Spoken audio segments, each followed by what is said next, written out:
আমার মাদেরকে বলবো, মায়েরা জান্নাত পাওয়ার জন্য বেশি কিছু লাগবে না। ফাতিমার দিকে তাকাবেন, আম্মা জান আয়েশার দিকে তাকাবেন, আসিয়ার দিকে তাকাবেন, খাদিজার দিকে তাকাবেন, রহিমার দিকে তাকাবেন। এনারা হচ্ছে আপনাদের মডেল। মারিয়ামের দিকে তাকাবেন। এই সমস্ত নারীকে আল্লাহ রাব্বুল আলামিন এত দাম, এত সম্মান দিয়েছেন। খাদিজার মতো একজন নারীকে আল্লাহ তাআলা নিজে পর্যন্ত সালাম দিয়ে দিয়েছেন। আমার ভাইয়েরা, সবার বাড়িতে মা বোন আছে। একজন মা যদি ভালো হয়ে যান, চারজন পুরুষ ভালো হয়ে যায়। এই জন্য মাদের ভালো হওয়া দরকার। বাড়িটাকে ইসলামাইজ করতে হবে, বাড়িকে সুন্দর করে কোরআন দিয়ে সাজায় নিতে হবে। ফজর আজান হবে, সঙ্গে সঙ্গে ঘুম থেকে উঠবেন, ওযু বানাবেন, প্রত্যেকটা ঘরে ঘরে নক করবেন। ছেলের ঘরে বলবেন, বাবা উঠো, সালাত। কি সালাত? মেয়ের ঘরে নক করবেন, মা উঠো, সালাত। স্ত্রীকে বলবেন, স্ত্রী তুমি যদি অসুস্থ থাকো, তোমার যদি মিন্স হয়ে থাকে, ফজরের সময় হয়ে গেছে, ঘুমিও না, সুন্দর করে একটু পরিষ্কার হয়ে আসো, একটু জিকির আজগার করো নামাজের সময়। মেয়েরা যদি অসুস্থ থাকে, সেই সময় জিকির আজগার সে করতে পারে, কিতাব পড়তে পারে, সাহিত্য পড়তে পারে, হাদিস পড়তে পারে, কোনো সমস্যা নাই। কিন্তু মেয়েদের একটা সমস্যা হলো, মেয়েদের যদি অসুখ হয়, মেয়েরা 3 দিন থেকে 10 দিন পর্যন্ত নামাজ পড়তে পারবেন না। এটা আল্লাহ পাক মানাই করে দিয়েছেন, তোমাদের নামাজের কোনো দরকার নাই। কিন্তু মেয়েরা সেই 10 দিন ঠেলতে ঠেলতে 20 দিন পর্যন্ত নিয়ে যায়। ওই দেখেন পিছনে একজন হাসতেছে, কি ঠিক আছে না? ঠেলতে ঠেলতে কয়দিন নিয়ে যায়? 20 দিন নিয়ে যায়। কেন এটা? আপনি কি বুঝেন না আপনার জন্য নামাজ কত বড় ফরজের কাজ? আমার মা এক ওয়াক্ত নামাজ যদি কেউ ইচ্ছা করে কাজা করে, সারা জীবন 24 ঘন্টা নফল নামাজ পড়লেও এক ওয়াক্ত ফরজের সমান হবে না। এক ওয়াক্ত ফরজের দাম যে কত বেশি, যদি কোনো বান্দা বুঝতো, সব কাজ ফেলে দিয়ে বান্দা নামাজের জন্য অপেক্ষায় থাকতো। যেরকম সুবহানাল্লাহ। আমার মা, নামাজ ছেড়ে দেওয়া যাবে না কখনো। নামাজকে অবহেলার চোখে দেখা যাবে না। যখন আপনার মেন সেরে যাবে, আপনি যখন সুস্থ হয়ে উঠবেন, সঙ্গে সঙ্গে গোসলটা করে নেবেন, নামাজের জন্য প্রিপারেশন নিয়ে নেবেন। আল্লাহ আপনাকে সুযোগ দিয়েছেন বলে সেই সুযোগের সন্ধান করতে করতে সময়টাকে লস করবেন না, নামাজটাকে নষ্ট করবেন না। আমার মায়েরা, খাদিজাকে ফলো করবেন, ফাতিমাকে ফলো করবেন। নবীজি তার 2টা মেয়েকে বিয়ে দিয়েছেন। একটা মেয়েকে বিয়ে দিয়েছেন বড় ধনীর সাথে, আরেকটা মেয়েকে বিয়ে দিয়েছেন বড় গরিবের সাথে। কিন্তু কোনো মেয়েকে নবীর কাছে এসে কোনোদিন অভিযোগ দিয়েছে নাকি? কে আব্বা, ওই জামাই আপনার ধনী, আপনি আমার গরিব জামাইয়ের সঙ্গে বিয়ে দিলেন কেন? এরকম কথা কোনোদিন বলেন নাই। বরঞ্চ নবীজির 4টা মেয়ের মধ্যে সবচেয়ে ছোট মেয়েটাকে রাসূল সবচেয়ে বেশি পছন্দ করতেন। আদরের দুলালি ফাতিমা, আমার রাসূল তাকে খুব মহব্বত করতেন। সেই মেয়ে ফাতিমাকে বিয়ে দিয়েছেন ধনী ঘরে না গরিব ঘরে? বলেন, ধনী ঘরে না গরিব ঘরে? গরিব ঘরে বিয়ে দিয়েছেন। মা, গরিবের ঘর হয়তো পেয়েছেন অনেকে, চুল পরিমাণ মনক্ষুণ্ণ হবেন না, চুল পরিমাণ স্বামীকে খোঁটা দিবেন না, স্বামীকে গালমন্দ করবেন না। যখন বিয়ে দেওয়া হলো, রাসূল যখন বিয়ে দিবেন, ধনী ধনী পরিবারের সাহাবীরা এসে রাসূলকে প্রস্তাব করছেন। রাসূল বললেন, না, আমি তোমাদের কাউকে পছন্দ করি না, আমি যাকে পছন্দ করেছি সে তো আমার সামনে এখন আসে নাই। সবার শেষে সাইয়েদনা আলী নবীর সামনে এসে দাঁড়ালেন। রাসূল বলছেন, আলী তুমি কিছু বলবা নাকি? কি যে বলবো নিজেও জানি না। তুমি কি আমার মেয়েকে বিয়ে করবা নাকি? হুজুর দিলে করা যায়। রাসূল বলছেন, কিছু আছে নাকি? হুজুর কিচ্ছু তো নাই, ঘর নাই, বাড়ি নেই, আর কিচ্ছু থাকবে? কি থাকবে তোমার কাছে? কি আছে? এই যে তরবারি, এই যে ঢাল। রাসূল বললেন, তরবারি যুদ্ধে লাগবে, কিন্তু ঢাল ছাড়াও যুদ্ধ করা যায়। ঢালটা বিক্রি করে আসো, এই ঢাল বেচার টাকাই হবে আমার মেয়ের বিয়ের মহরানা। আল্লাহু আকবার বলেন। আল্লাহ রাব্বুল আলামিন বলেন, ইন্নাল্লাযীনা ইয়াতলুনা কিতাবাল্লাহি ওয়া আকামুস সালাতা ওয়া আনফাকু মিম্মা রাযাকনাহুম সিররান ওয়া আলানিয়াতান ইয়ারজুনা তিজারাতান লান তাবুর। জোরে বলুন আল্লাহু আকবার। আমার বন্ধুগণ, সূরাতুল ফাতির আয়াত নম্বর 29 আল্লাহ রাব্বুল আলামিন বলছেন, নিঃসন্দেহে যাদের ভিতরে 3টা আমল থাকবে তাদের কোনো লস নাই। এর মধ্যে এক নম্বর হলো ইন্নাল্লাযীনা ইয়াতলুনা কিতাবাল্লাহ, যারা এক নম্বর যারা আল্লাহর কালামকে সুন্দর করে যারা তেলাওয়াত করবে, জোরে বলে সুবহানাল্লাহ। যে বাড়িতে তেলাওয়াত আছে সেই বাড়িতে অসুখ থাকবে না। আল্লাহু আকবার বলবেন না? আমার দাদির তেলাওয়াত ছিল, নিজের চোখে দেখেছি। আমার দাদি 85 বছর বয়স পর্যন্ত খালি চোখে কোরআন পড়তেন। আমার বন্ধুগণ, দাদির যুগের মানুষগুলো সেই সময় কোরআন পড়তো। ফোরকানিয়া মাদ্রাসাগুলো ছিল গ্রামের মধ্যে, ঢুকলে পরে গুনগুন গুনগুন গুনগুন করে তেলাওয়াতের আওয়াজ কানে আসতো। কিন্তু সেই সোনালি দিনগুলো আজকে অতীত হয়ে গেছে, নাই। আজকে ভাবিরা ঘুম থেকে ওঠে মাত্র সকাল 10টায়, কি ঠিক কিনা বলেন? অথচ রাসূল বলেছেন বুরিকা লি উম্মতি ফি বুকুরিহা, আমার উম্মতের বরকতময় সময় হলো সকাল। আমার উম্মতের বরকতময় সময় কি বলেন? সকাল। সেই সকালটা ঘুমে কাটায় দেয়। অসুখ তো হবেই, অসুখ বিসুখ ছুটবে না কখনো যদি কেউ সকালে ঘুম থেকে না উঠতে পারে। সব বরকত, সব রহমত সকাল। তাহলে অসুখ শরীর থেকে তাড়ানোর জন্য কি তেলাওয়াত দরকার বলেন তো? বলেন বলেন বলেন, কি তেলাওয়াত দরকার? আল্লাহ রাব্বুল আলামিন বলেন ওয়ানুনাজ্জিলু মিনাল কুরআনি মা হুয়া শিফাউ ওয়া রাহমাহ, কোরআন নাজিল করেছি তোমাদের উপরে, এটাকে শেফা করে দিয়েছি, আরোগ্য করে দিয়েছি, রহমত করে দিয়েছি। সকল রোগের শেফা হলো এই কোরআন। যদি কোনো বান্দা ইখলাসের সাথে যদি সূরা ফাতিহা পড়ে, হয়তো পানিতে একটু দম করে ফোঁ দিয়ে যদি সেই পানি পান করে, একমাত্র মৃত্যু রোগ ছাড়া সমস্ত রোগের ঔষধ আল্লাহ পাক এই সূরার মধ্যে রেখে দিয়েছে। ছোটবেলায় মা পাঠাতো হুজুরের কাছে, যেতাম, একটু ফোঁটু দিয়ে নিয়ে আসতাম। যেই মাথা নিচু করে বলতাম হুজুর একটু মাথায় ফোঁ দিয়ে দেন, কিন্তু হুজুর খুব চালাকি করতো, আস্তে আস্তে পড়তো, জোরে জোরে বলতো না। তো পরে বড় হয়ে চিন্তা করে দেখলাম না, হুজুর চালাকির কারণ আছে। হুজুর যেটা পড়তো সেটা আমারও জানা আছে। তার নাম হলো সূরা ফাতিহা। তার নাম কি? সূরা ফাতিহা। সম্মানিত বন্ধুগণ, আজকে দিন যত যাচ্ছে কোরআন বোঝা জানা তত সহজ হয়ে যাচ্ছে। জোরে বলি সুবহানাল্লাহ। আজ থেকে 100 বছর আগে যে ব্যাখ্যা ছিল না, সেই ব্যাখ্যা আজকে সায়েন্স ডেভেলপ হওয়ার কারণে কোরআন আরো সুন্দর করে মানুষের সামনে উপস্থাপিত হচ্ছে। আল্লাহু আকবার বলে। যেমন ধরেন আল্লাহ পাক বহু উদাহরণ দিয়েছেন। যেমন এক জায়গায় আল্লাহ পাক মশার প্রসঙ্গ টেনেছেন। কিসের প্রসঙ্গ টেনেছেন? মশা।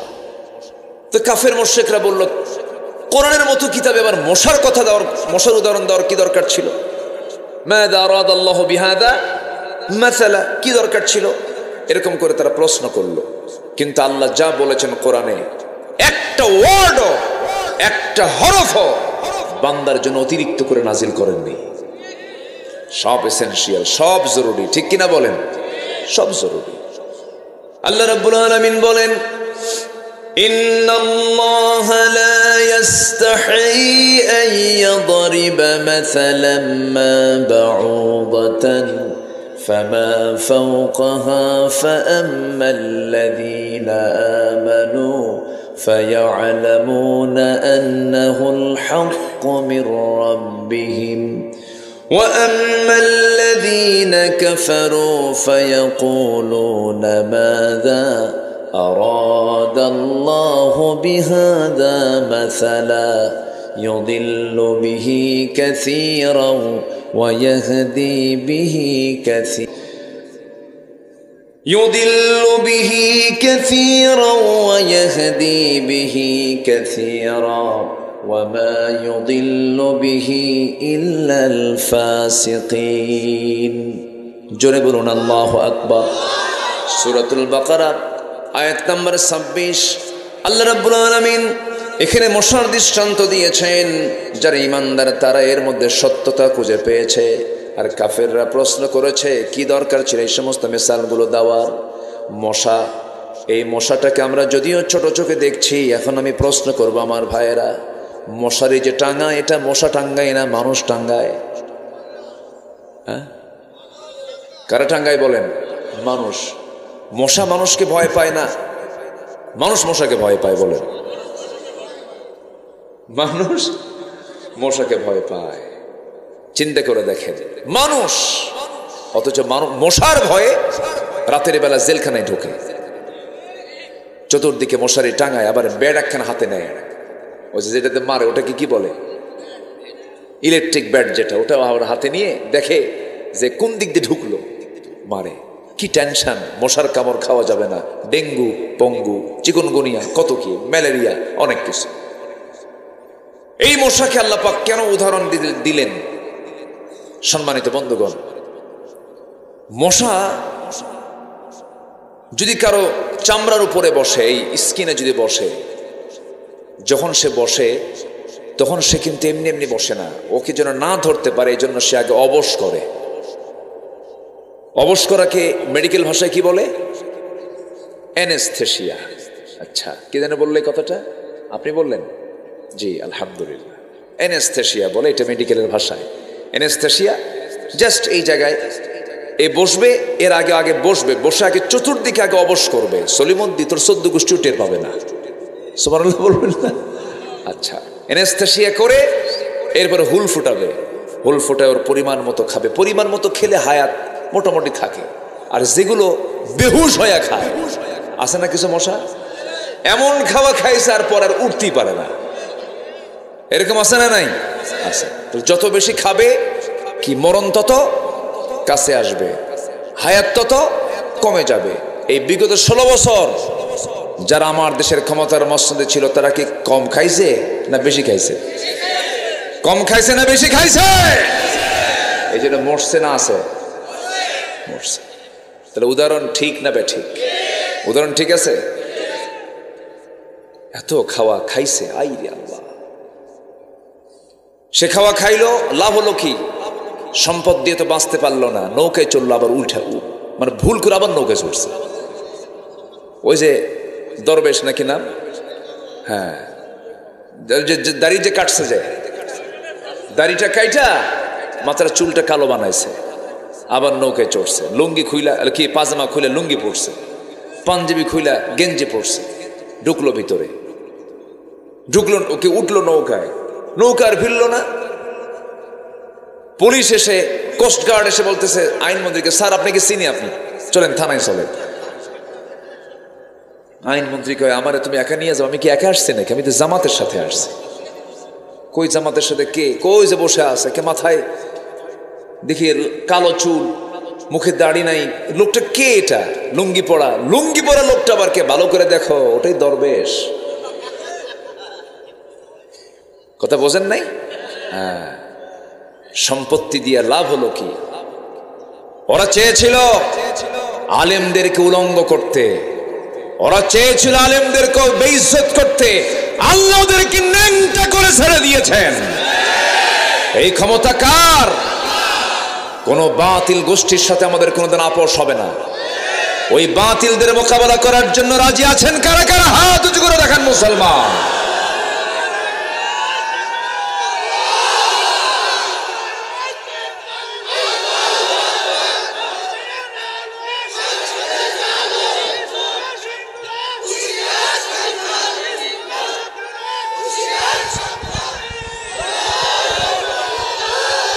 আল্লাহ কবুল করুন, জোরে বলি আমিন, আরো জোরে আমিন।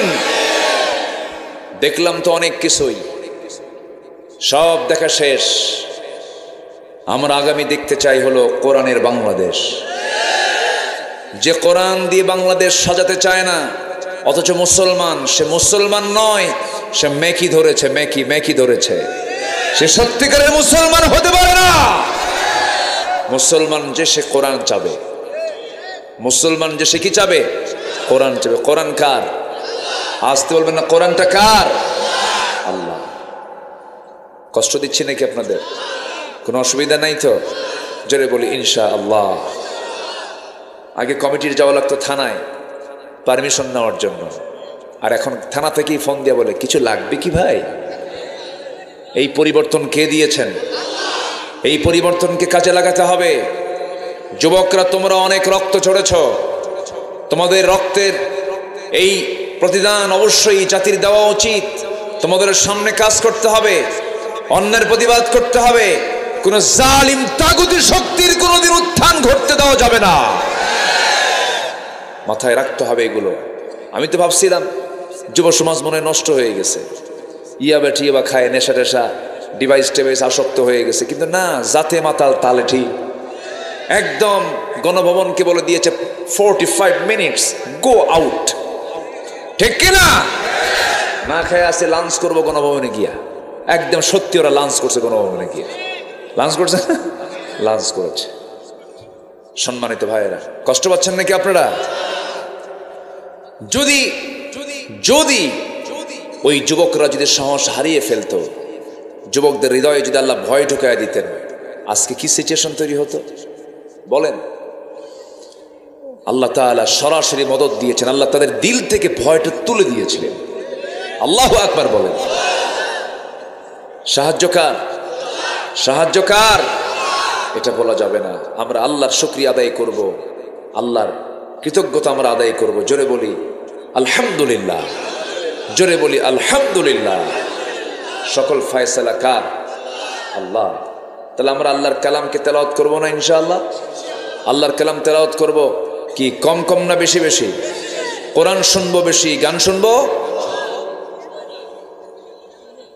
গান শুনবেন কম কম, এটা কি কয় আবার? গান শোনা, গান শোনা যাবে? গান মানুষকে মুনাফিক বানায়, নষ্ট করে ফেলে। গানের কাছে আমরা যাব না, জোরে বলি ইনশাআল্লাহ। তাহলে মশা খায় বেশি, মরেও তাড়াতাড়ি, নাম্বার 1। নাম্বার 2 হলো, আপনি রাতের বেলা ঘুমিয়ে পড়েছেন, দেখলেন ঘরের ভিতরে কোথাও মশা নাই, চিহ্নই নাই, শীতের রাত তো, মশারি ছাড়া শোয়া মাত্রই কিছুক্ষণ পর আপনার কানের কাছে এসে কি সুন্দর গান গাচ্ছে, সারেগামা পাদানিসা শুরু হয়ে গেছে। তাহলে এই যে আওয়াজ গুনগুন করে আপনার কানের কাছে এসে, অন্ধকারে ওর চোখ কোথায়, ও দেখলো কেমনে? আপনার চোখে পড়লো না মশা, ও আপনার খুঁজে বের করলো কেমনে? সায়েন্স বলছে 75 ফিট দূর থেকে মশা টের পায় এখানে কোন সলির মধ্যে শুয়ে আছে। সুবহানাল্লাহ বলবেন। কত ফুট দূর থেকে? 75 ফুট দূর থেকে। তার সেন্সর কি? এবং এই মশাটা আপনার কানের কাছে এসে যে ভন ভন ভন ভন আওয়াজ করতেছে, এই আওয়াজটা কিন্তু তার মুখের আওয়াজ নয়, তার পাখার আওয়াজ। তার পাখা যে নড়ায়, তার পাখা যে ঝাপটানি মারে প্রতি সেকেন্ডে, বিজ্ঞান বলছে মশা তার পাখা নড়ায় প্রতি সেকেন্ডে 500 থেকে 600 বার। 500 থেকে 600 বার। পৃথিবীতে আজ পর্যন্ত কোনো মেশিন আবিষ্কার হয়নি যা মশার পাখার মতো এত দ্রুত নড়তে পারে, ঘুরতে পারে। আল্লাহু আকবার বলবেন না? তাহলে এখন কম তো মশার উদাহরণকে আল্লাহ দিতে ভুল করেছেন? আমার বন্ধুগণ, নাম্বার 4 হলো, এই মশার কামড় খেয়ে একজন কাফের, তার ব্রেন পর্যন্ত ন্যাংরা মশা পৌঁছে গিয়ে তাকে কামড়ায় কামড়ায় শেষ করে দিয়েছে। সেই কাফেরটার নাম কি বলুন? আসতে বলবেন না। সেই কাফেরটার নাম কি? নমরুদ। এরকম করে আল্লাহ রাব্বুল আলামিন বহু মিসাল দিয়েছেন। আল্লাহ তাআলা মাকরসা নামে একটা সূরা নাজিল করেছেন, সূরাতুল আনকাবুত। সূরাতুল আনকাবুত। যারা আল্লাহকে বন্ধু না বানায়া অন্য কাউকে বন্ধু বানাবে, তাদের দৃষ্টান্ত হলো মাকড়সার মতো।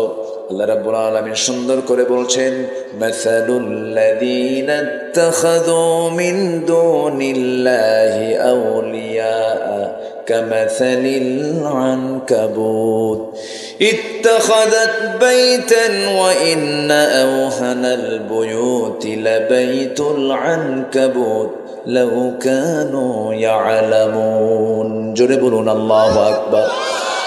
আল্লাহ রাব্বুল আলামিন বলেন, যারা আমি আল্লাহ আমাকে গার্ডিয়ান না মনে করে, অভিভাবক না মনে করে অন্য কাউকে গার্ডিয়ান মনে করবে, ওলি মনে করবে, অভিভাবক মনে করবে, তাদের দৃষ্টান্ত হলো মাকড়সার মতো। কার মতো বলেন? মাকড়সা। মাকড়সার ঘর বাড়ি কার? ঘরের বাড়ির ভিতরে। বলেন বলেন বলেন। আমাদের ঘর বাড়ির ভিতরেই তার ঘর বাড়ি, কিন্তু এত দুর্বল ঘর বাড়ি, শুধু একটা ঠোকা মারলেই পড়ে যায়, ভেঙে যায়, চুরমার হয়ে যায়। তার দুর্বল ঘর। এখানে একটা ব্যাখ্যা আছে, সায়েন্টিফিক ব্যাখ্যা আছে। আমার বন্ধুগণ, এই যে মাকড়সা, পুরুষ এবং স্ত্রী মাকড়সা রয়েছে। আমার বন্ধুগণ, এর মধ্যে বহু প্রজাতি রয়েছে। এর মধ্যে একটা প্রজাতি হলো ওই মাকড়সাগুলো স্বামী এবং স্ত্রী যখন যৌন মিলনে মিলিত হয়, ইন্টারকোর্স যখন কমপ্লিট হয়ে যায়, স্ত্রী মাকড়সা প্রচণ্ড ক্ষুধার্ত হয়ে যায়, প্রচণ্ড সে ক্রেজি হয়ে যায়, রাগান্বিত হয়ে যায়, ক্ষুধার যন্ত্রণায় ছটফট করতে করতে সহ্য করতে না পেরে ক্ষুধা সে তার স্বামীকে কামড় মেরে মেরে ফেলে, তার স্বামীকে খেয়ে ফেলে। চিন্তা করছেন আপনি? তাহলে আল্লাহ যে বলছেন যারা আল্লাহকে বাদ দিয়ে অন্য কাউকে অভিভাবক মনে করবে তাদের দৃষ্টান্ত হলো মাকড়সার মতো। অর্থাৎ মাকড়সার সংসারটা এমন সংসার, বউ স্বামীকে খাইয়া ফেলে, বউ স্বামীকে খাইয়া ফেলে। তাহলে আল্লাহ পাক কত আগে এই দৃষ্টান্ত দিলেন। আজকে সায়েন্স ব্যাখ্যা বের করে, কি সুন্দর ব্যাখ্যা করে কোরআনের অর্থকে আরো উজ্জ্বল করে দিয়েছে। আল্লাহু আকবার বলেন। সম্মানিত ভাইয়েরা, সম্মানিত বন্ধুগণ, আমরা কোরআনের সাথে সময় দেব বেশি। জোরে বলি ইনশাআল্লাহ, জোরে বলি ইনশাআল্লাহ। সাইয়েদনা ওমর ফারুকের নাম শুনছেন না সবাই? কয় নাম্বার খলিফা বলেন? কয় নাম্বার খলিফা? উনি কি আগে মুসলমান ছিলেন? রসুলকে কি মহব্বত করতে গেছেন না মারতে গেছেন? চিন্তা করুন কি আইডিয়া তার ছিল। রসুলকে মারার সিদ্ধান্ত যে লোকটা নেয়, কি হতে পারে? তিনি হয়ে গেলেন ইসলামের দ্বিতীয় খলিফা। বহুদিন আগে এক মাহফিলে বললাম, ওমরে ফারুককে চিনেন কে? সামনে থেকে ছোট্ট একটা বাচ্চা দাঁড়ায় বলে, হুজুর আমি চিনি। কে? আমাদের বাড়ির দোতলায় ভাড়া থাকে, বুঝলেন তো? বললাম, আব্বু তুমি 100-তে 100 পাইছো, কারণ তোমার বুদ্ধি যদ্দুর উত্তরও তদ্দুর। সাইয়েদনা ওমর ফারুক রাদিয়াল্লাহু তাআলা সাধারণ কোনো মানুষ ছিলেন না, অসাধারণ হয়ে গিয়েছেন। কিসের কারণে? কোরআন তেলাওয়াতের কারণে। কোরআন তেলাওয়াত করেছেন, কোরআন তেলাওয়াত শুনেছেন তিনি। আমার বন্ধুগণ, আমর ইবনে হিশাম ঘোষণা করে দিল ওরফে আবু জেহেল। আমর ইবনে হিশাম ওরফে আবু জেহেল ঘোষণা করলো, কে আছো মুহাম্মদ বিন আব্দুল্লাহকে দুনিয়া থেকে বিদায় করে দেবে? কেউ সাহস পায় না। খাত্তাবের ছেলে ওমর, 2 ওমর, আবু জেহেলের নামও আমর, এনার নামও ওমর। সঙ্গে সঙ্গে ওমর ইবনে খাত্তাব বললেন, আবু জেহেল চিন্তা করো না, এই সিদ্ধান্ত আমি নিলাম, আমি তাকে মেরে ফেলবো। নাঙ্গা তরবারি নিয়ে বের হয়ে গেছেন ওমর ফারুক রাদিয়াল্লাহু তাআলা রাসূলকে মারার জন্য। কিন্তু তিনি যখন নবীর দরবারের দিকে রওনা করলেন, একজন সাহাবী বলে ফেলেন, ওমর তুমি কোথায় যাও? তোমাদের নবীকে দুনিয়া থেকে বিদায় করার জন্য যাচ্ছে। তুমি কি জানো তোমার বোন ভগ্নিপতি সহ কালিমা পড়ে মুসলমান হয়ে গেছে? এই একটা কৌশল করলেন, লাইনটা চেঞ্জ করে দিলেন। ওমরে ফারুক আগে বোনের বাড়ির দিকে রওনা করলেন, এদিকে দৌড় মেরে গিয়ে রাসূলকে বলছেন, হুজুর ওমর আসতেছে নাঙ্গা তরবারি নিয়ে আপনাকে মেরে ফেলার জন্য। রাসূল বলছেন, সাহাবীরা টেনশন করো না, ওমরের দিলটা আল্লাহ রাব্বুল আলামিন কোরআনের জন্য কবুল করে নিয়েছে। জোরে বলে সুবহানাল্লাহ। কোরআন এটা যে কত বড় মহা উপহার আল্লাহর পক্ষ থেকে, কোরআনটার সঙ্গে আমরা সম্পর্ক রাখবো। জোরে বলি ইনশাআল্লাহ। তাতে কোনো লস, তাতে কোনো লস মনে আছে কিনা আপনাদের? সূরা ফাতির 29 নম্বর আয়াত, 3 কাজে লস নাই। এর মধ্যে 1 নম্বর আলোচনা শুরু হয়ে গেছে, কিন্তু একটু কান লাগাবেন সবাই, একটু মনোযোগ দিয়ে শুনবেন। আমার বন্ধুগণ, সাইয়েদনা ওমর ফারুক রাদিয়াল্লাহু তাআলা আনহু দরজার কাছে গিয়ে নক করলেন। নক করার আগেই তিনি ভিতর থেকে কিছু আশ্চর্যজনক কিছু আয়াত তার কানে চলে আসলো। আয়াতগুলো শুনলেন, দিলটা নরম হলো, কিন্তু রাগ তো কমে নাই। দরজা খোলার সঙ্গে সঙ্গে বোনকে চপেটাঘাত করে জমিনে ফেলে দিলেন। বোন মার খেয়ে রক্তাক্ত হয়ে বলছে, ভাই রে, তোমার দেহে যার রক্ত, আমার দেশ সেই পিতার রক্ত, তুমি সেই পিতার সন্তান, আমি যে পিতার সন্তান। আজকে তুমি যদি আমাকে মারতে মারতে দুনিয়া থেকে বিদায়ও করে দাও, আমি যে আল্লাহর কালামের মজা পেয়েছি, দিনের যে মজা পেয়েছি, আল্লাহর দিন থেকে 1 চুল পরিমাণ আমি তোমার বোন কখনো নড়বো না। জোরে কোন সুবহানাল্লাহ। ওমরে ফারুক মনে মনে চিন্তা করে, হারে কি চেতনা লালন করেছে, ভাইয়ের সম্পর্ক ছিন্ন করতে চায়। কি যেন শুনলাম, চট করে বলা হলো, হে আমার বোন শোনো, কি তেলাওয়াত করতেছিল তোমরা, আমারে দাও তো দেখি। লুকিয়ে থাকা তার ভগ্নিপতি চট করে আড়াল থেকে বের হয়ে এসে বলতেছে, ও ওমর, তোমার জন্য রাসূল গতকালকে দোয়া করেছেন, মনে হয় তোমার জন্য আল্লাহ পাক দিলটা নরম করে দিয়েছেন, আল্লাহ পাক তোমার জন্য কবুল করে নিয়েছেন। যখন তার সামনে সূরা তাহা দেওয়া হলো, সূরা তাহা পড়ছেন, একটা করে আয়াত পড়ছেন, ওমর ফারুক কাঁদতেছে। তাহা মা আনজালনা আলাইকাল কুরআনা লিতাশকা। এই আয়াত যখন পড়তেছিলেন চোখের পানিতে তার গাল ভিজে যাচ্ছিল, ওমরে ফারুকের তরবারি থরথর করে কাঁপতে কাঁপতে পড়ে যাচ্ছিল, আর বলতেছে আমার বোন আমি আজকে কি শুনলাম, এমন সুন্দর কথা আমার জীবনেও আমি কোনোদিন শুনি নাই। জোরে বলি সুবহানাল্লাহ। ইন্নাল্লাযীনা ইয়াতলুনা কিতাবাল্লাহ। সোজা চলে গেলেন নবীর দরবারে, তরবারি নবীজির পায়ের কাছে রেখে দিয়ে বলছেন আল্লাহর পয়গম্বর এই তরবারি আপনার মস্তকটাকে দ্বিখণ্ডন করার জন্য নিয়ত করে বের হয়েছিল ওমর, কিন্তু পারল না, আমাকে বাধার প্রাচীর হয়ে সম্পূর্ণ রাস্তা ঘুরায় দিয়ে আপনার অভিমুখী করে দিয়েছে। কোনো কিছু নয়, একমাত্র কি কোরআন। এটাকে যে মানবে সে জিরো থেকে হিরো হবে, আর যেটার বিরুদ্ধে ষড়যন্ত্র করবে সে হিরো থেকে জিরো হবে, যেমন জিরো হয়ে গেছে, ঠিক কিনা? জিরো হয়ে গেছে। এত সুন্দর মানুষ আপনারা, আলহামদুলিল্লাহ। বাগাতি, বাগাতি না, বাগাতি মানে কি? বাগ না, বাগ মানে বাগান, জান্নাত, তাই না? বাগ মানে এরকম না, এরকম শব্দই তো, ঘত না, হ্যাঁ বাগ বাগিচা, এরকম সুন্দর শব্দ আপনাদের এই এলাকার নাম। ভালো, আলহামদুলিল্লাহ বলেন। জি, অনেক সুন্দর। আপনারা আমাকে সময় দিচ্ছেন তো নাকি? কারো কোনো আপত্তি নাই তো? কয়েক কাজে লস নাই? বলেন কয়েক কাজে লস নাই। নাম্বার 1, কোরআন আমরা সুন্দর করে তেলাওয়াত শুনবো, করবো। জোরে বলি ইনশাআল্লাহ।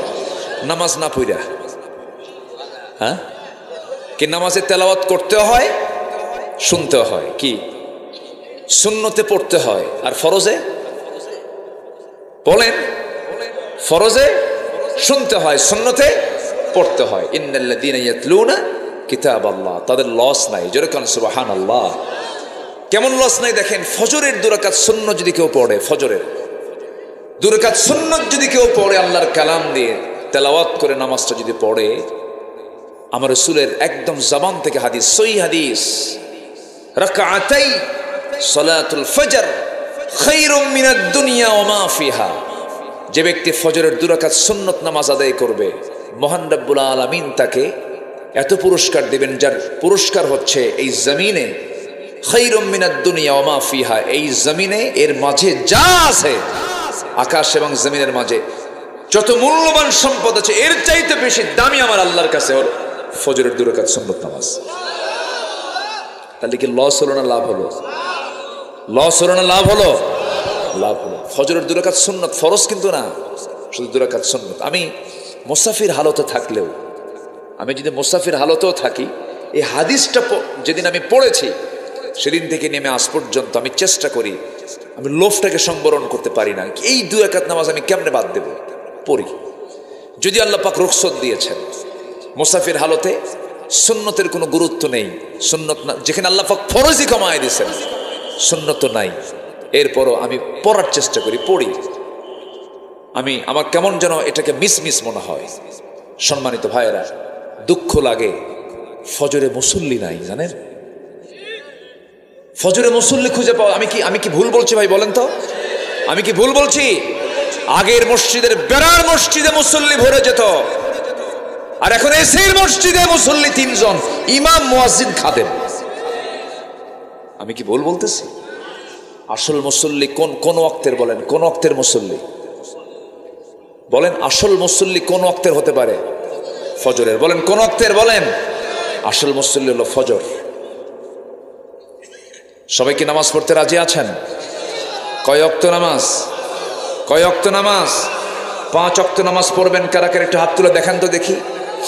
চিৎকার মেরে বলি, ইয়া আল্লাহ, আমাদেরকে তোমার কোরআন দিয়ে, তোমার কোরআন তেলাওয়াত করে ফজর, জোহর, আসর, মাগরিব, ইশা 5 ওয়াক্ত সালাত আদায় করার তৌফিক তুমি আল্লাহ দিয়ে দাও। জোরে বলি আমিন। আরো জোরে আমিন, আরো জোরে আমিন। নামাজ পড়লে লস না লাভ? বলেন লস না লাভ? আমার নবীজির শেষ বাক্য কি ছিল জানেন? আহা, আমার নবীজি যখন মারা যাবেন কয়েক ওয়াক্ত নামাজ তার জামাতে হয় নাই, খুব আফসোস করেছেন, আহারে আমি জামাত পড়তে পারলাম না।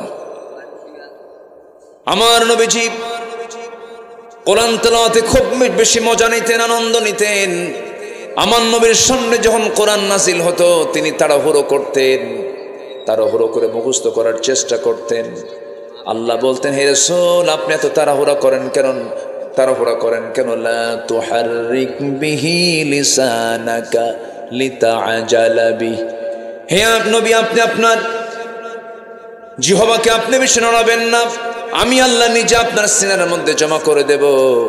আমার নবীজি এত সুন্দর করে বেশি বেশি কোরআন তেলাওয়াত করতেন। যখন তিনি বসে থাকতেন, যখন তিনি সুযোগ পেতেন কোরআনটা পড়তেন সুন্দর করে।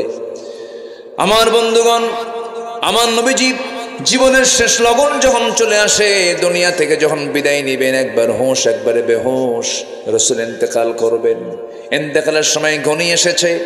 আমার নবীজি অসুস্থ দেহ নিয়া কোনো স্ত্রীর ঘরকে পছন্দ না করে সবচেয়ে বেশি প্রাধান্য দিয়েছেন আম্মাজান আয়েশার ঘরকে।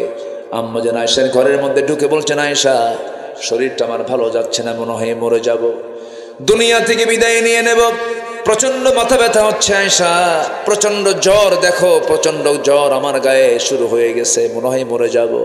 এবং নবীজিকে দুনিয়া থেকে বিদায় করার জন্য ইহুদিরা আমার নবীর খাবারের মধ্যে তারা বিষ পর্যন্ত ঢুকিয়ে দিয়েছিল। নবীজিকে বিষ প্রয়োগে হত্যার চিন্তা করেছিল। ওই খাবারের মধ্যে যে বিষ প্রয়োগ করা হয়েছিল সেই বিষ মিশ্রিত খাবার খেয়ে দুজন সাহাবী সঙ্গে সঙ্গে দুনিয়া থেকে বিদায় নিয়েছিলেন। রাসূল বেঁচে ছিলেন, কিন্তু শেষ জীবনে রাসূল যখন মারা যান বিষক্রিয়া দেখা দিল, খুব কষ্ট পাচ্ছিলেন রাসূল। রাসূল বলছেন, আয়েশা রে মাথার চরম যন্ত্রণা, মাথায় একটু পানি ঢেলে দাও। তো পানি ঢেলে দেওয়া হলো, আজান দেওয়া হলো। সাইয়েদনা বেলাল যখন আজান দিলেন, নবীজি অভ্যাস অনুযায়ী আস্তে করে উঠে মসজিদে যাওয়ার জন্য প্রিপারেশন নিচ্ছিলেন। এমন সময় আম্মাজান আয়েশা দেখেন রাসূল মাথা ঘুরে পড়ে যেতে নিচ্ছেন, চট করে ধরে ফেললেন আর বলছেন, আমার স্বামী ইয়া রাসূলুল্লাহ আপনি বুঝি আর জামাতে নামাজ পড়তে পারবেন না? আমার নবীজি বলে ফেলছেন, আয়েশা রে মনে হয় আমার সেই শারীরিক শক্তিটা নেই যে আমি জামাতে নামাজ পড়াতে পারবো, কিন্তু নামাজ তো চালাতেই হবে, নামাজ তো একজন পড়াবেই, কিন্তু নামাজ পড়ানোর দায়িত্ব আমি কাউকে দেব না। তোমার আব্বা আবু বকরকে বলো আমার মুসল্লায় যেন দাঁড়ায় নামাজটা আদায় করে নেয়। রাসূল নেতৃত্ব দিয়ে সৃষ্টি করেছেন নামাজ থেকে। কিসের থেকে বলেন? নামাজ থেকে। সমাজের নেতৃত্ব আসতে হবে কিসের থেকে বলেন? নামাজ থেকে। যে সমাজের নেতৃত্ব নামাজ থেকে আসবে না তারা হবে চোর। তারা হবে কি? চোর। চাঁদাবাজি এখনো আছে না নাই? এখনো আছে, ট্রান্সফার হয়েছে, শুধু ব্যক্তি ট্রান্সফার হয়েছে। সাবধান হন, সাবধান হন। গাছের গোড়ায় নড়া দিছে, মামা বাড়ি দিল্লি গিয়ে পড়ছে। 25 বছর আগের বক্তৃতা করেছিলেন আল্লামা সাঈদ রাহিমাহুল্লাহ। গাছের গোড়ায় নাড়া দেব, মামা বাড়ি দিল্লি গিয়ে পড়বা। এই যে সিচুয়েশন তৈরি হয়েছে, আসুন দেশটাকে সুন্দর করে সাজাই।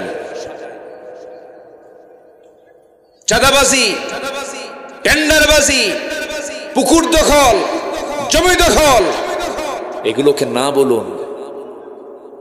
যদি জুলুমের মাত্রা বেড়ে যায় আবার কিন্তু নাড়া দিয়ে আবার আরেক জায়গায় পাঠায় দেবে, ঠিক কিনা?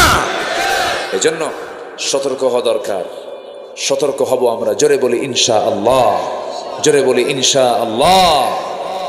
আমার নবীজি বললেন, আয়েশা বলে দাও তোমার আব্বা যেন আমার মুসল্লায় দাঁড়ায় নামাজটা পড়ানো শুরু করে দেয়। ইমাম চেঞ্জ হয়ে গেছে, সাহাবায়ে কেরাম কান্নায় অস্থির হয়ে গেছে, সাহাবীরা কাঁদতেছেন, নবীজির কানে কান্নার আওয়াজ চলে আসছে। যারা মদিনা যারা জিয়ারা করেছেন, নবীজির হুজরাখানা যেটা ছিল সেটাই হলো এখন মাকবারা। আমার নবীজির মাকবারা হলো, নবীজির কবরটা হলো, যেখানে রাসূলের ঘরটা ছিল, আম্মা জানের ঘরটা ছিল, সেটাই হলো এখন কবর। আমার বন্ধুগণ, আমার নবীজি যখন বললেন আবু বকর আমার মুসল্লায় দাঁড়িয়ে নামাজ পড়াবে, নামাজ যখন শুরু হয়ে গেছে সাহাবে কেরামদের মধ্যে কান্নার রোল পড়ে গেছে। নবীজির কানে সেই কান্নার আওয়াজগুলো আসতেছে। রাসূল বলছেন, আয়েশা রে আমার সাহাবীরা কান্দে, আমার সাহাবীরা নামাজ পড়ে, আমাকে একটু নিয়ে যাও তো। জানালার কাছে নিয়ে যাওয়া হলো। জানালার কাছে উকি মেরে আম্মাজান আয়েশা তাকে ধরলেন। তিনি দেখতেছিলেন নামাজের দৃশ্যগুলো। নামাজের দৃশ্যগুলো দেখেন আর আমার নবীজির চোখের কোনা বেয়ে বেয়ে টপ টপ করে পানি পড়ে। নবীজি আমার কান্দেন। এবার বলছেন, ওরে আয়েশা আমার সাহাবীরা দেখো কত সুন্দর করে নামাজ পড়তেছে। আম্মা জান আয়েশা বলছেন, ইয়া রাসূলুল্লাহ, সুন্দর করে নামাজ পড়ছে অথচ আপনি কাঁদতেছেন কেন? এটা তো আনন্দের সংবাদ। রাসূল বলছেন, আয়েশা রে, মানুষ দুইটা সময় কান্দে, একটা হলো চরম দুঃখের সময়, একটা চরম আনন্দের সময়। তুমি কি জানো এই নামাজ কায়েমের সংগ্রাম করতে গিয়ে কাফেররা মক্কার মাটিতে আমাকে সেজদারত অবস্থায়, রুকু থাকা অবস্থা আমার পিঠের উপরে পচা নাড়ি ভুঁড়ি চাপায়া দিয়েছে, আমি মুখ থুবড়ে জমিনে পড়ে গেছি। এই নামাজ কায়েমের সংগ্রাম করতে গিয়া তায়েফের মানুষ আমাকে পাগলা বলে আখ্যা দিয়া চোখা পাথর মেরে মেরে আমাকে রক্তাক্ত করে আমাকে জমিনে ফেলে দিয়েছে, ফেলে রেখেছিল। ওরে আয়েশা, এই নামাজ কায়েমের জন্য ওই মক্কা থেকে আমি বিতাড়িত হয়ে মদিনায় হিজরত করে এসেছি। ওই দিন কায়েমের জন্য, নামাজ কায়েমের জন্য কাফেররা ওহুদের ময়দানে দেখো আমার সামনের দুটো দাঁত নাই, দাঁত ভেঙে দিয়েছে। ওই দিন কায়েমের জন্য, নামাজ কায়েমের জন্য খন্দকের পরীক্ষা খনন করতে গিয়া কুদাল মারতে মারতে আমার কোমরটা, দেখুন আমি কোমরটা সোজা করে দাঁড়াতে পারি না। ওরে আয়েশা, যেই নামাজ কায়েমের জন্য আমার কোমর গেল, দাঁত গেল, গোটা শরীরে ক্ষত বিক্ষত চিহ্ন, যেই দিন কায়েমের জন্য, নামাজ কায়েমের জন্য এতগুলো রক্ত আমার ঝরাতে হলো, সেই নামাজ আজকে রাষ্ট্রীয় পর্যায়ে কায়েম হয়ে গেছে। আয়েশা, এই চরম আনন্দ আমাকে দারুণ কাঁদাচ্ছে, আনন্দের কান্না আমি কাঁদতেছি।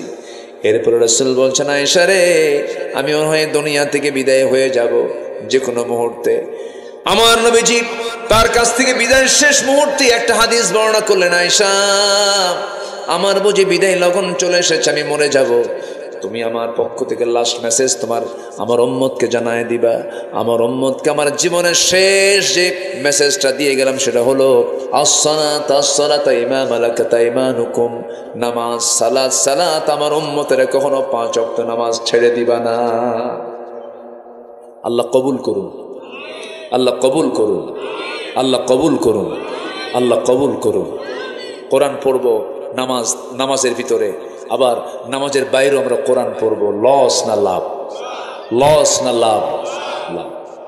কষ্ট দিচ্ছি আপনাদের, আলোচনা চালাই, জোরে বলি ইনশাআল্লাহ। আল্লাহ আমাকে কি দেননি ভাই বলেন তো? সবই তো দিয়েছেন, কিন্তু আমরা আল্লাহকে কিছু দিতে চাই না, নামাজ পড়তে চাই না। 24 ঘন্টা সময় দিলেন, আমাদের এই দেহে কত কি দিয়েছেন, কোথাও যাওয়া লাগবে না, শুধু মাথা থেকে পা পর্যন্ত একটু চিন্তা করে দেখবেন কি দেননি আল্লাহ, সব দিয়ে দিয়েছেন।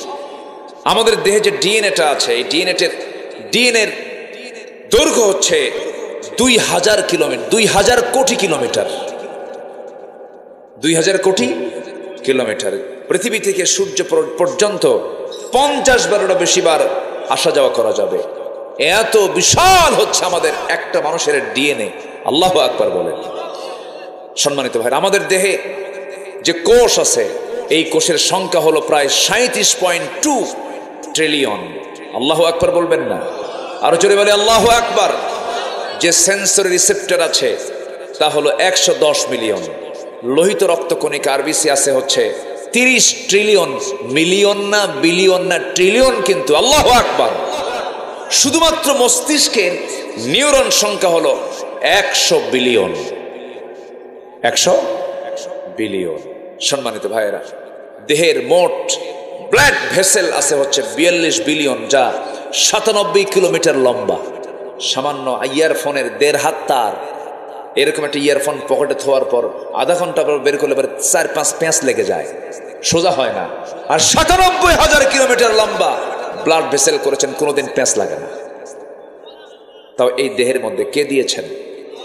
আসতে বলবেন না, কে দিয়েছেন? এরপরও বান্দাকে আল্লাহ আমার দেখে না, আল্লাহর চোখ কানা হয়ে গেছে।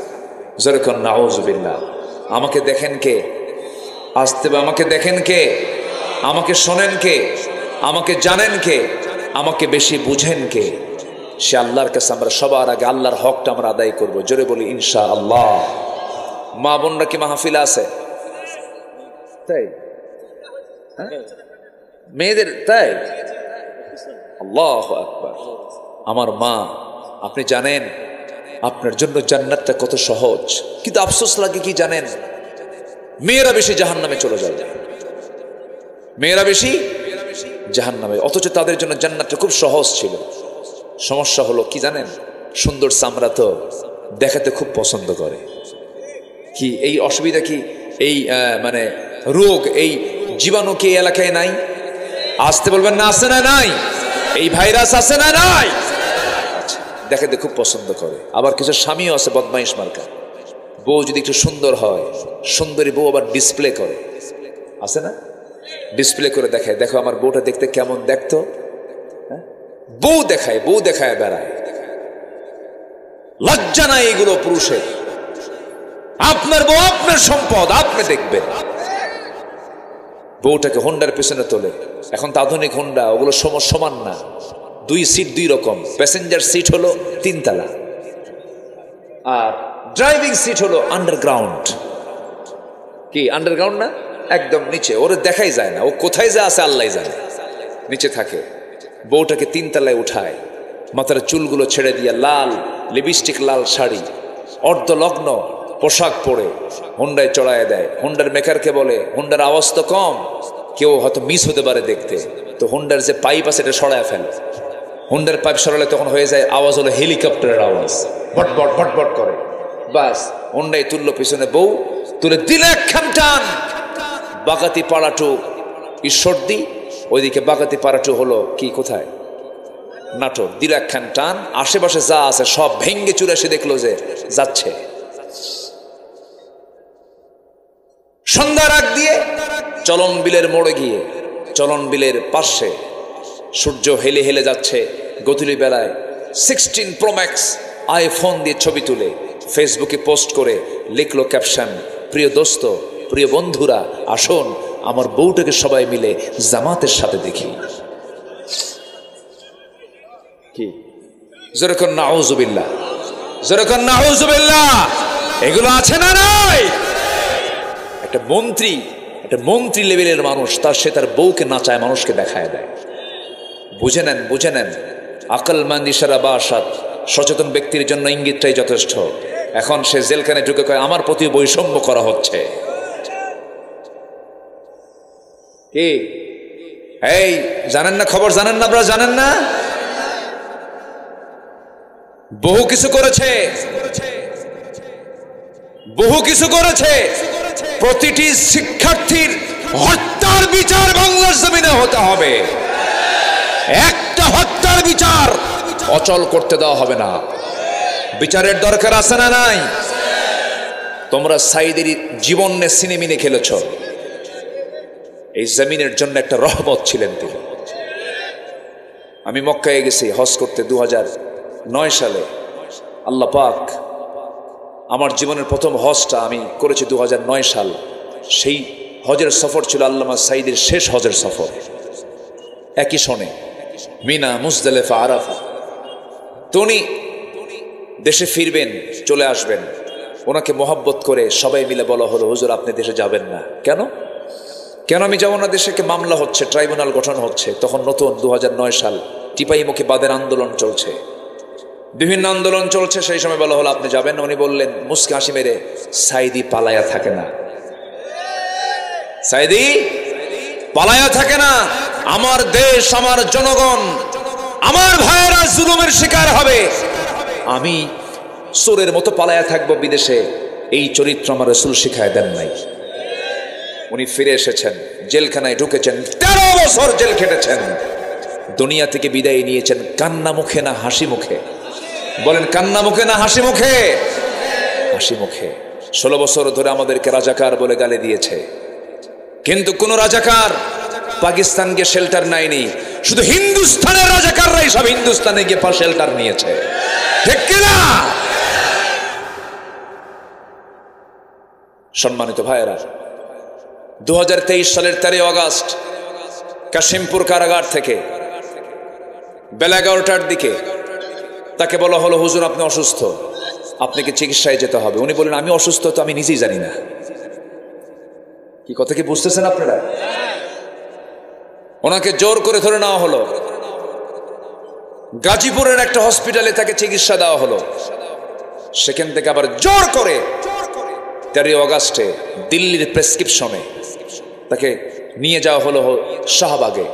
সেই হসপিটালে জোর করে ভর্তি করায়া মেডিকেল টিম গঠন করে, কুচক্রান্ত করে, পয়জনিং করে, বিষ প্রয়োগ করে তাকে হত্যা করা হয়েছে। তারই তৈরি করে এই প্ল্যাটফর্ম তাফসীর মাহফিল। তিনি এদেশের উপকার এই মাহফিলগুলোর এই প্ল্যাটফর্ম থেকে আমরা সুস্পষ্ট ভাষায় জানান দিতে চাই, অবিলম্বে আল্লামা সাঈদীর খুনের সঙ্গে যারা জড়িত দৃষ্টান্তমূলক শাস্তি দেওয়া হোক। এমতের পক্ষে রাজি আছেন কারা কারা? হাত উঁচু করে দেখান মুসলমান।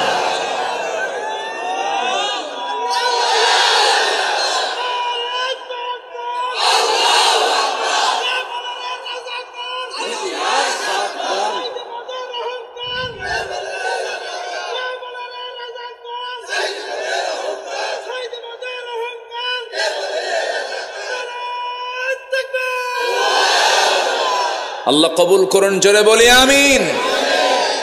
আমাদেরকে 16 বছর স্লোগান পর্যন্ত দিতে দেয়নি। 18 বছর যাবৎ প্যারেড ময়দানের মাহফিল বন্ধ ছিল, 18 বছর। এবছর শুরু হচ্ছে, আলহামদুলিল্লাহ বলেন। 27 ও 31 জানুয়ারি পর্যন্ত, 27, 28, 29, 30, 31, 5 দিন ব্যাপী আমি প্রথম দিন সেখানকার মেহমান আছি। সিলেট আলিয়া মাদ্রাসা মাঠের মাহফিল চলে গেছে এমসি কলেজ মাঠ, আরো বড় মাঠ। ওই প্রোগ্রামটা আমি প্রথম দিন ছিলাম। পাবনার দারুল আমান ট্রাস্ট, আপনাদের নিকটবর্তী এলাকা, এই মাহফিলটাতে আমার 12 বছর হলো যেতে দেয়নি। আল্লামা সাঈদী 2010 সালে গ্রেফতার হওয়ার পর 11, 12, 13, 14 4 বছর আমি মাহফিল করেছি। 14 সালের দিকে পাবনার দই বাজার, নাম শুনছেন তো মনে হয়, পাবনার দই বাজারে মাহফিলকে কেন্দ্র করে আমাকে লক্ষ্য করে গুলি করা হয়েছে, মঞ্চে আগুন ধরিয়ে দেওয়া হয়েছে, নিরাপরাধ মানুষগুলোকে জেলখানায় ঢুকে দেওয়া হয়েছে। শেষ পর্যন্ত 3 দিন পর একটা মামলা হয়েছে, সেই মামলার 1 নম্বর আসামি হলো আব্দুল্লাহ আমিন। কথা কি বুঝতেছেন আপনারা? মারামারি করলো ওরা, গুলি করলো ওরা, মামলা খেলে আমরা। সম্মানিত বন্ধুগণ, এই স্লোগানগুলো দিতে দেয়নি। একটা দেশের স্বাধীনতাকে যদি আপনি টিকিয়ে রাখতে চান, সবার আগে দিতে হবে মানুষকে কথা বলার স্বাধীনতা, ঠিক কিনা বলেন? আল্লাহর নাম, আল্লাহর নাম, আল্লাহর নামে স্লোগান দেওয়ার দরকার আছে না নেই বলেন তো? নারে তাকবীরের স্লোগানকে তারা বললো জঙ্গিবাদের স্লোগান, এটা দেওয়া যাবে না। সম্মানিত বন্ধুগণ, আজকে 5 মাস গত হতে চলছে, অগাস্ট, আজকে কি জানুয়ারি। এই 5 মাসে কোথাও কি জঙ্গি অভিযানের নাম শুনছেন আপনারা? এ তো মাঝে মাঝে শুনতাম আমরা। জঙ্গি অভিযানে বের হয়েছে, ক্রস ফায়ার দিয়া কিছু জঙ্গিকে আটক করে ধরে আনা হয়েছে। এই নাটক কিন্তু 16 বছর দেখেছি। এই 5 মাসে কিন্তু একটা জঙ্গি অভিযান নাই। মানে যিনি নাট্যকার তিনি দেশেই নাই, তিনি দিল্লিতে গিয়ে বসে আছেন। কি কথা ক্লিয়ার? আসেন দোয়া করি, আলোচনা চালাবো, জোরে বলি ইনশাআল্লাহ। অতএব যে যে দলই করেন, সবার কাছে আমার আহ্বান, দল যেটা করেন আমি শুধু এতটুকুন বলবো, যে দলের নামের সাথে ইসলাম নাই সেই দল করা হারাম, ঠিক কিনা? যে দলের নামের সাথে ইসলাম নাই, চিন্তা করুন কত বড় মানে ধোঁকাবাজ। বিগত সরকারের আমলে ওই নেত্রী বলেছিলেন যে আমরা যদি আগামী নির্বাচনে ক্ষমতায় আসতে পারি, মদিনার সনদে দেশ চালাবো। কিসের সনদে? মদিনার সনদে। দলটা কি ইসলামী? তাহলে ইসলামী দল না, সে কইলে কি কিসের সনদে দেশ চালাবে? তাহলে মদিনার সনদে দেশ চালালে কি নেত্রী কি নেতা হতে পারে? কি মহিলা কি নেতা হতে পারে? সে নিজেই তা আউট হয়ে যায়। কত বড় ধোঁকাবাজি! মদিনার সনদে দেশ চালায় না, কিন্তু মোদির সনদে দেশ চালাইছে। কিসের সনদে? মোদির সনদে। শুধু নয় কেন না, বাদ গেছে কি? ঠিক আছে না? হ্যাঁ, মোদি ঠিক আছে। সম্মানিত ভাইয়েরা, কষ্ট পাচ্ছেন না তো? দল করব কার? আসতে বল, দল করব কার? আচ্ছা, আমার রবকে, আমার আইনদাতাকে, আমার নেতা মুহাম্মদ সাল্লাল্লাহু, আমার দলের নাম ইসলাম। আমার দলের নাম কি? আমার সংবিধানের নাম হলো কোরআন। আল্লাহ আমার রব, রসুল আমার লিডার, কোরআন আমার সংবিধান, রসুল আমার নেতা, ইসলাম আমার হচ্ছে দলের নাম। এর বাইরে, এর ভিতরে আর কোনো কথা ঢুকানো যাবে না। এই যে 2-1 যে ওঠে, কি সমস্যা কি? হ্যাঁ, বসেন। কেউ তো উঠলেন নাই পর্যন্ত, 1জন লোক ওঠেন না, আবার এখন ওঠা শুরু করলেন কেন? বসেন। কত সময় এদিক সেদিক চলে যায়, একটু বসেন। কয় কাজে লস নাই, বলেন কয় কাজে লস নাই? কটা চলতেছে? একটা। আমরা আল্লাহর কালামটা সুন্দর করে পড়বো, জোরে বলি ইনশাআল্লাহ, জোরে বলি ইনশাআল্লাহ। আর মাত্র 1 মাস পর কিসের মাস আসতেছে? এই তো বলেন, জোরে বলেন কিসের মাস? কি সুন্দর করে বললো, তাই না? আমি যেটা শুনতে চাইছি ওটাই শোনায় দিছে। কিন্তু আর মাত্র 1 মাস পর কিসের মাস আসতেছে? কোরআনের মাস। কোরআনটাকে পড়বো আমরা। জানেন পৃথিবীতে সবচেয়ে তৃপ্তির জায়গা হলো কোরআন তেলাওয়াত। যখন কেউ কোরআনের অর্থ বোঝে তার কাছে পৃথিবীর সবচেয়ে আনন্দের জায়গা হলো কোরআন তেলাওয়াত। সবে কোরআনটাকে আমরা রপ্ত করার চেষ্টা করব, জোরে বলি ইনশাআল্লাহ। সায়েন্সের সূত্র জানলেন, কমার্সের পড়া পড়লেন, MBA করলেন, BBA করলেন, আইন পড়লেন, প্যানেল কোর্টের আইনগুলো মানে পড়ামট মুখস্থ করলেন, এত কিছু জানলেন, আপনি কোরআনের ভার্স আপনি জানলেন না, আপনি বড় বড় কপাল। এই জন্য আমরা কোরআনটার সাথে আমরা সম্পর্ক রাখবো, কম না বেশি? যার কোরআনের সঙ্গে সম্পর্ক বেশি তার কার সাথে সম্পর্ক বেশি? আল্লাহর সাথে সম্পর্ক বেশি। আমার বন্ধুগণ, আমার মাদেরকে বলবো, মায়েরা জান্নাত পাওয়ার জন্য বেশি কিছু লাগবে না। ফাতিমার দিকে তাকাবেন, আম্মা জান আয়েশার দিকে তাকাবেন, আসিয়ার দিকে তাকাবেন, খাদিজার দিকে তাকাবেন, রহিমার দিকে তাকাবেন। এনারা হচ্ছে আপনাদের মডেল। মারিয়ামের দিকে তাকাবেন। এই সমস্ত নারীকে আল্লাহ রাব্বুল আলামিন এত দাম, এত সম্মান দিয়েছেন। খাদিজার মতো একজন নারীকে আল্লাহ তাআলা নিজে পর্যন্ত সালাম দিয়ে দিয়েছেন। আমার ভাইয়েরা, সবার বাড়িতে মা বোন আছে। একজন মা যদি ভালো হয়ে যান, 4 জন পুরুষ ভালো হয়ে যায়। এই জন্য মাদের ভালো হওয়া দরকার। বাড়িটাকে ইসলামাইজ করতে হবে, বাড়িকে সুন্দর করে কোরআন দিয়ে সাজায় নিতে হবে। ফজর আজান হবে, সঙ্গে সঙ্গে ঘুম থেকে উঠবেন, ওযু বানাবেন, প্রত্যেকটা ঘরে ঘরে নক করবেন, ছেলের ঘরে বলবেন বাবা উঠো সালাত। কি সালাত? মেয়ের ঘরে নক করবেন, মা উঠো সালাত। স্ত্রীকে বলবেন স্ত্রী তুমি যদি অসুস্থ থাকো, তোমার যদি মিন্স হয়ে থাকে, ফজরের সময় হয়ে গেছে, ঘুমিও না, সুন্দর করে একটু পরিষ্কার হয়ে আসো, একটু জিকির আজগার করো নামাজের সময়। মেয়েরা যদি অসুস্থ থাকে সেই সময় জিকির আজগার সে করতে পারে, কিতাব পড়তে পারে, সাহিত্য পড়তে পারে, হাদিস পড়তে পারে, কোনো সমস্যা নাই। কিন্তু মেয়েদের একটা সমস্যা হলো, মেয়েদের যদি অসুখ হয়, মেয়েরা 3 দিন থেকে 10 দিন পর্যন্ত নামাজ পড়তে পারবেন না। এটা আল্লাহ পাক মানাই করে দিয়েছেন, তোমাদের নামাজের কোনো দরকার নাই। কিন্তু মেয়েরা সেই 10 দিন ঠেলতে ঠেলতে 20 দিন পর্যন্ত নিয়ে যায়। ওই দেখেন পিছনে একজন হাসতেছে, কি ঠিক আছে না? ঠেলতে ঠেলতে কয়দিন নিয়ে যায়? 20 দিন নিয়ে যায়। কেন এটা? আপনি কি বোঝেন না আপনার জন্য নামাজ কত বড় ফরজের কাজ?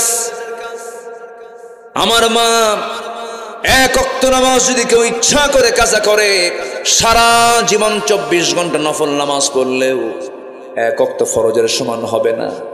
1 ওয়াক্ত ফরজের দাম যে কত বেশি, যদি কোনো বান্দা বুঝতো, সব কাজ ফেলে দিয়ে বান্দা নামাজের জন্য অপেক্ষায় থাকতো। যেরকম সুবহানাল্লাহ। আমার মা, নামাজ ছেড়ে দেওয়া যাবে না কখনো, নামাজকে অবহেলার চোখে দেখা যাবে না। যখন আপনার মেন সেরে যাবে, আপনি যখন সুস্থ হয়ে উঠবেন, সঙ্গে সঙ্গে গোসলটা করে নেবেন, নামাজের জন্য প্রিপারেশন নিয়ে নেবেন।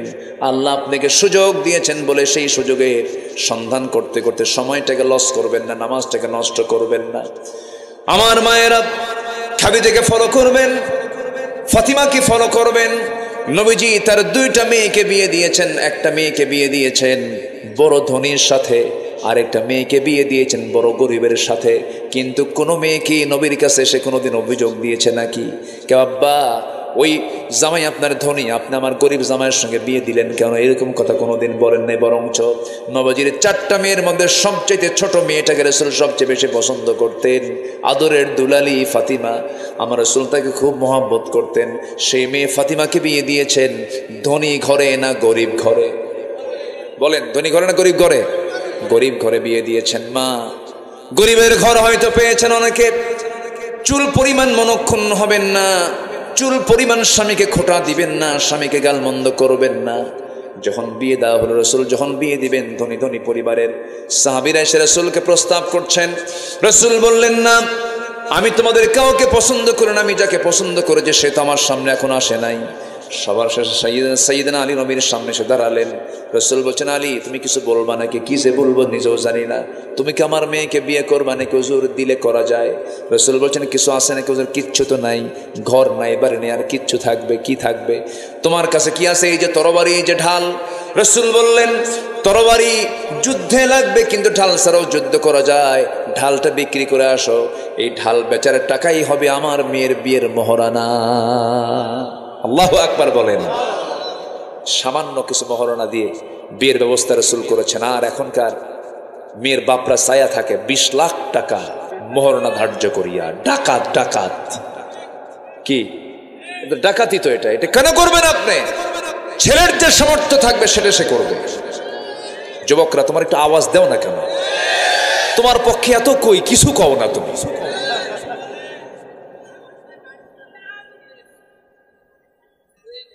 বিশ 30 লাখ টাকা ছায়া বসে থাকে।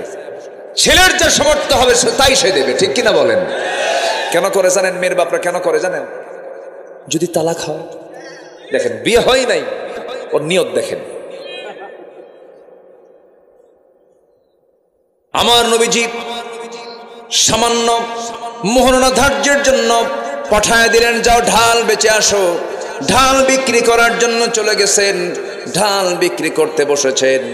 সাইয়েদনা ওসমান নবীজির বড় জামাই সামনে দাঁড়ানো, বলছেন, আলী সাজের সকালে তুমি বাজারে কেন? ঢাল বিক্রি করার জন্য আসি।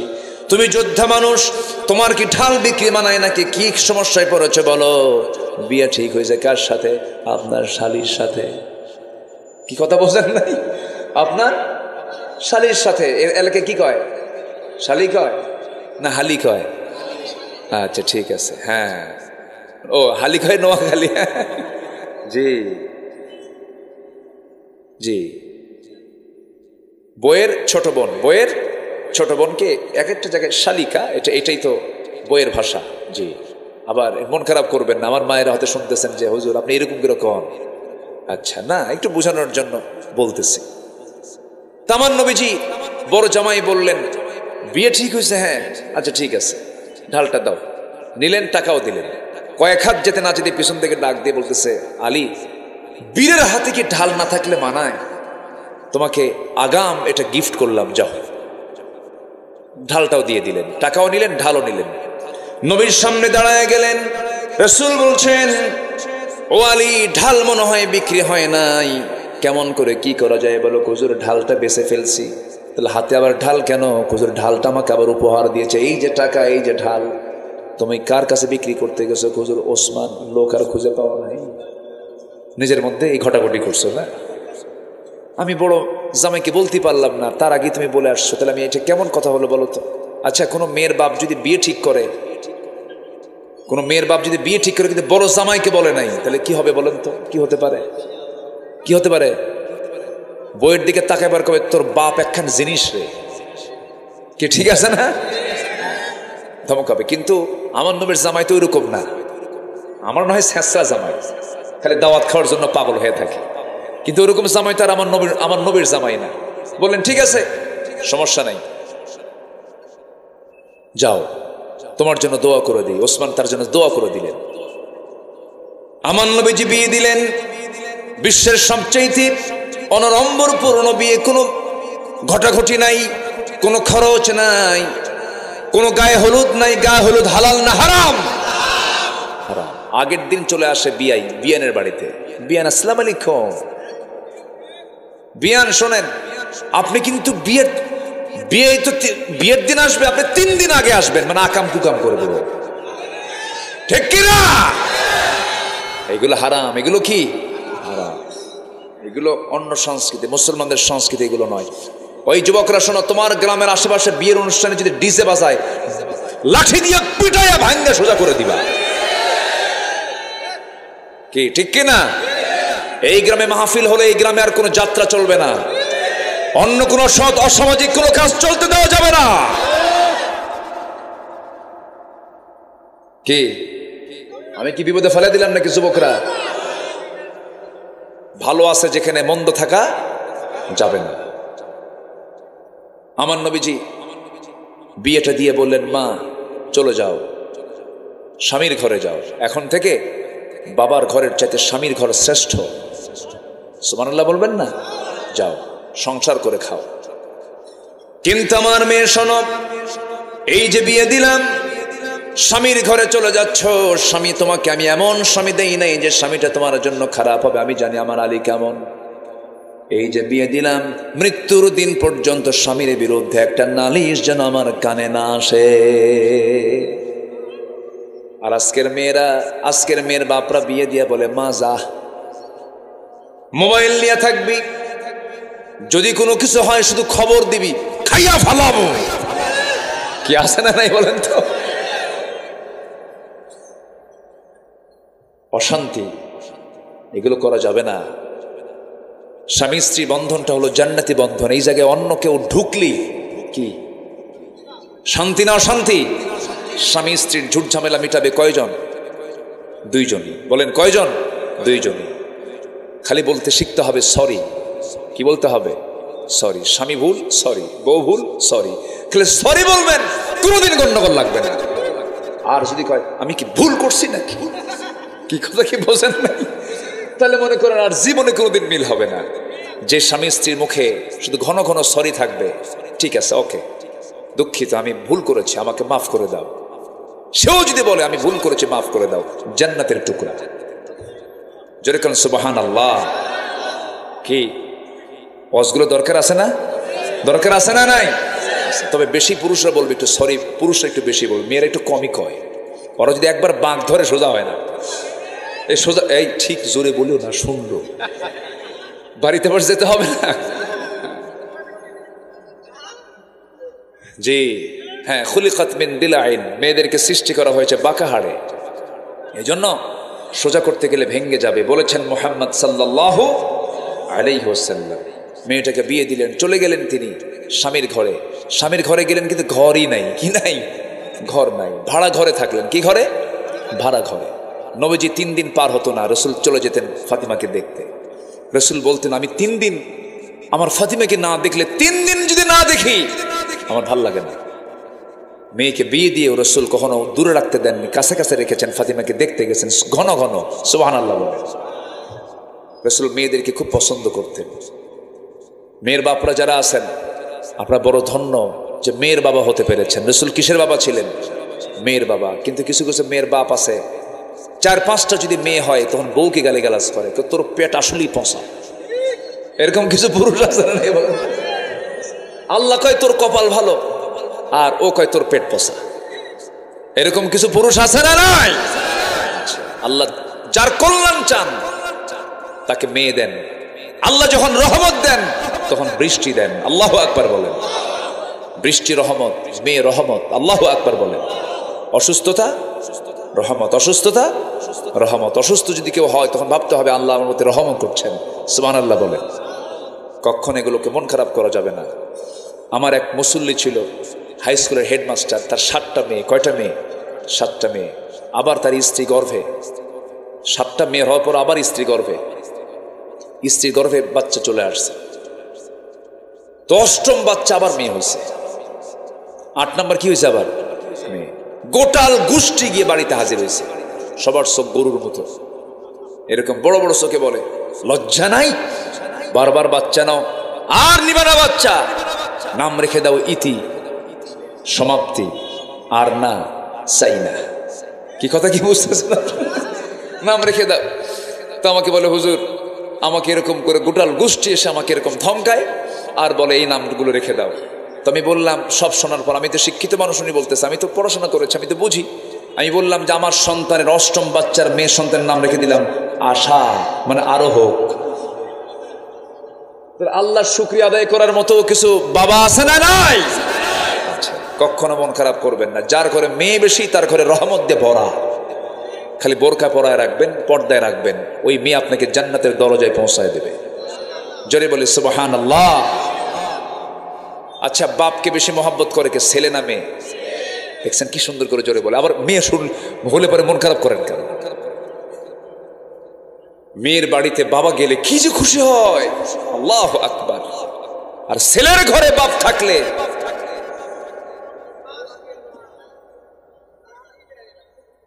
কি জায়গা মতো দিলাম, কিন্তু কি ঠিক কি না?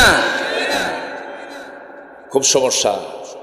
এই ছেলেরা বাবার সঙ্গে এগুলো করা যাবে না, মার সঙ্গে এগুলো করা যাবে না। এই নাটোরে কোথায় যেন একটা মাহফিল, গুরুদাসপুর মনে হয়, গত বছর একটা চিঠি আমাকে দিল এক মহিলা, 72 বছর বয়স। বলে, হুজুর আমার বয়স 72 বছর, আমার তিনটা ছেলে একটা মেয়ে, মেয়েকে বিয়ে দিয়েছি, আর 3টা ছেলে আমার বিয়ে করেছে, ওদের ঘর আমার ঘরের সঙ্গে লাগানো।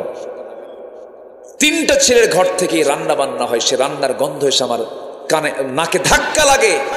এই বুড়ো বয়সে আমি একা রান্না করি। হুজুর একটু দোয়া করবেন, আল্লাহ যেন আমার ছেলেদের হৃদয়টা নরম করে দেয়। দুঃখ, বুড়ো বয়সে মার কপালে আবার রান্না করতে হয়, এরকম অসংখ্য পরিবার মনে হয় নাই? আসতে বলবেন না, আছে না? নাই। এগুলো খুব কঠিন ব্যাপার, এটা আল্লাহর কাছে চাইতেও হবে, বলতে হবে। খুব কঠিন একটা বিষয়। অনেক মা, অনেক সন্তান আছে, বইয়ের সামনে মা, বইয়ের সামান্য কথায় আমরা গলে যাই না। আমার মা যারা আসছেন তারাও এটা মাথায় রাখবেন। আপনি আপনার শাশুড়িকে সম্মান করবেন, আপনার মাকে অন্য মহিলা সে সম্মান করবে, এগুলো মাথায় রাখবেন। পৃথিবীর কোনো মানুষকে ছোট চোখে দেখবেন না। আপনি কি জানেন আপনার জান্নাতটা মার ওই পায়ের নিচে আল্লাহ পাক রেখে দিয়েছেন? জোরে কোন সুবহানাল্লাহ, আরো জোরে বলেন সুবহানাল্লাহ। আমার একটা ছোট্ট আল্লাহ পাক ছেলে দান করেছেন, একটু বড় হয়েছে, হাফেজ হয়েছে। একদিন মার সঙ্গে দেখি যে খুব চোখ রাঙ্গায় কথা বলে। হয় না, এরকম করে না বাচ্চারা? করে, চোখ রাঙ্গায় কথা বলে। আমি আস্তে করে ছেলেটার হাত ধরলাম, ধরে বললাম, বাবা তুমি কি জানো তোমার মায়ের এই পাটার দাম কত? তোমার মায়ের এই পায়েরটার দাম কত তুমি জানো? তোমার এই মায়ের এই 2 পায়ের নিচে আল্লাহ পাক জান্নাত রেখে দিয়েছে। এত দাম তোমার মায়ের এই পায়ের। বাইরে পরিবারে ইসলাম শিখাবেন, দিন শিখাবো আমরা। জোরে বলি ইনশাআল্লাহ, আরো জোরে বলি ইনশাআল্লাহ। আল্লাহ কবুল করুন, জোরে বলি আমিন।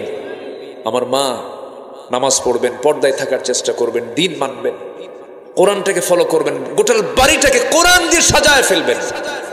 ছেলেকে বলবেন, বাবা আজকে তোমার চোখ দিয়া, কান দিয়া আর অন্তর দিয়ে কি কি গুনাহ করছো কও। বুঝেন নাই? রাতের বেলা খবর নেবেন, তুমি আজকে তোমার চোখ দিয়া, কান দিয়া আর অন্তর দিয়ে কি গুনাহ করছো কও। ইন্নাস সামআ ওয়াল বাসরা ওয়াল ফুআদা কুল্লু উলাইকা কানা আনহু মাসউলা। বলবেন, বাবা আজকে কি হাদিস পড়েছো? না। আজকে কি কোরআন পড়েছো? না।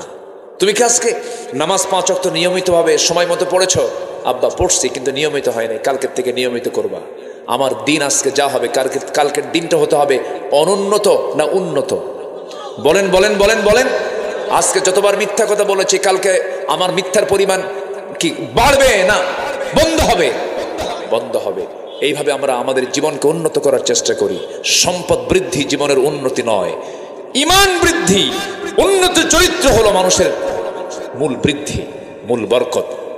আল্লাহ কবুল করুন, জোরে বলি আল্লাহুম্মা আমিন।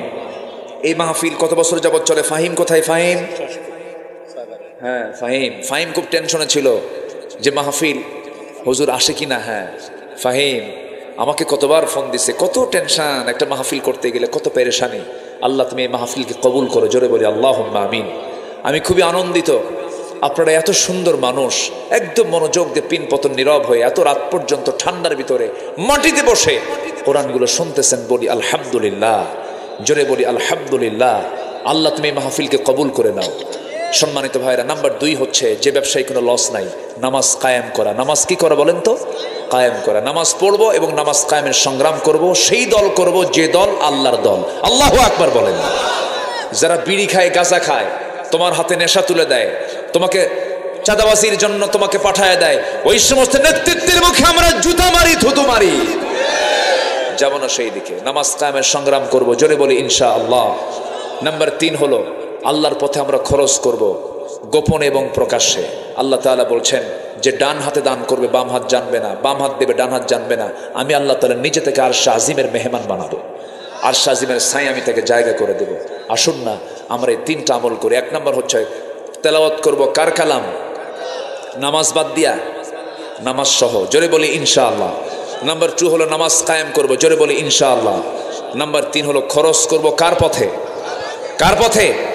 এই 3টা কাজ আমরা করব। ইয়ারজুনা তিজারাতাল লান তাবুর, তার ব্যবসায় কোনো লস নাই। জোরে কোন সুবহানাল্লাহ। যে যেখানে আছেন কেউ যাবেন না, একটু নামাজের মতো করে বসি। নামাজের মতো করে বসি, তাশাহুদের সূরতে বসে যাই। জি, আমরা আল্লাহর কাছে চাবো আল্লাহ যেন আমাদের গুনাহগুলোকে মাফ করে দেন। জোরে বলি আল্লাহুম্মা আমিন। মঞ্চের পেছনে কবরস্থান আছে, কবরবাসী শুয়ে আছেন, আমরা তাদের জন্য দোয়া করব। আল্লাহ তুমি কবরবাসীর কবরটাকে জান্নাতের টুকরা বানাও। জোরে বলি আল্লাহুম্মা আমিন। সবাই নামাজের মতো করে বসি, সবাই বলি সুবহানাকা আল্লাহুম্মা ওয়া বিহামদিকা আশহাদু আল্লা ইলাহা ইল্লা আনতা আস্তাগফিরুকা ওয়া আতুবু ইলাইকা। চিৎকার মেরে বলি আল্লাহ আমার জীবনের সগীরা কবীরা, ছোট বড় সব গুনাহ তুমি আল্লাহ মাফ করে দাও। জোরে বলি ইয়া রাব্বাল আলামিন, ইয়া রাব্বাল আলামিন। জি, আমরা দোয়ার দিকে যাব। আমরা চাইবো কার কাছে? আল্লাহর কাছে। আল্লাহ যেন আমাদের গুনাহগুলোকে মাফ করে দেন। জোরে বলি আমিন। চেতন পাড়ার যুব সমাজকে তুমি আল্লাহ দ্বীনের জন্য কবুল করো, কোরআনের জন্য কবুল করো।